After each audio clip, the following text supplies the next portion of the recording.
All right, ladies and gents, welcome to this video. My name is Taylor Bentud, and we're going to go over our agency's P&L for last month. These videos always seem to get some form of excitement. This is June 21st as of recording this. Last month was May.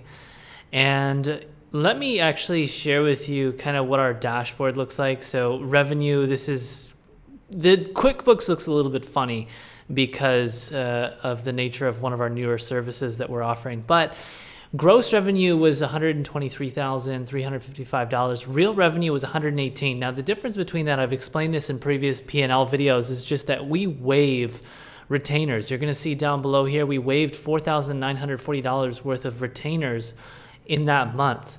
And so we consider real revenue to be just basically, gross minus the waived, so to speak. So expenses was $89,000, and this leaves us with profit on revenue being $28,800 and profit margin percentage on revenue being 24%.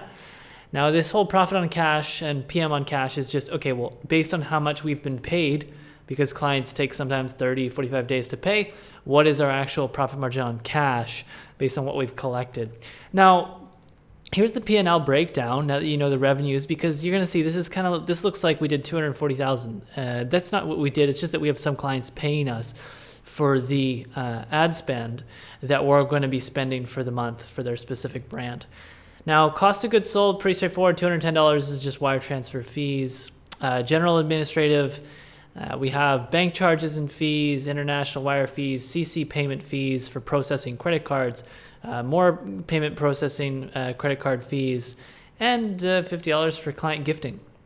So we also had offsite meeting expenses here, which was about $2,100, and some travel expenses. We booked, I believe it was last month, we booked a lot of the flights for Vegas and hotels for Vegas for our team. And we're going to be meeting up in Vegas next month, which is going to be really exciting. So, a month like this isn't necessarily typical expenses wise, because we only do stuff like this, twice a year. We'll go a mid-year meetup and end of the year retreat. So if this was not a month where we're booking flights, margins, if you add $12,000 to the profit on revenue here, we're probably basically doubling, almost not doubling, but increasing the profit by about 50%. So profit margin would have been the higher 30s, which would have been amazing. But travel expenses adding up brings us down to 24%. Now, general administrative total comes at $20,000. Now, look, you can structure your P&Ls however you want. This is how we structured ours. We classify these things as general and administrative, but you can classify it however you want. Total IT costs, we spent about $2,400 on software, $100 on web hosting, web design services, $100. Labor costs was about $60,500. Now, this is the big enchilada here, ladies and gentlemen. Now, this is where a lot of your expenses are going to be going in your agency, is to labor, salaries, pretty straightforward. Very people-intensive business. Coffee, $120. That's part of our employee perks. Advertising and marketing. We're not spending any ads on ourselves. This is something else. This might be like a tool or something. Uncategorized, we bought everybody iMacs. So that's another big expense that, hurts our profit margins. We bought everybody brand new iMacs, the M1 iMacs that came out. And I think that was probably close to $15,000, $20,000 in that range is what I would guess. It's only showing $5,800 here. I'm not sure why. Maybe some of the payments for some of the iMacs went through in the previous or the following month and this month. But total expenses, $89,623. So that's a breakdown of the P&L, ladies and gents. Pretty straightforward. As always, if you have any questions, feel free to ask. I actually had somebody comment the other day saying that our accounting expenses were very expensive.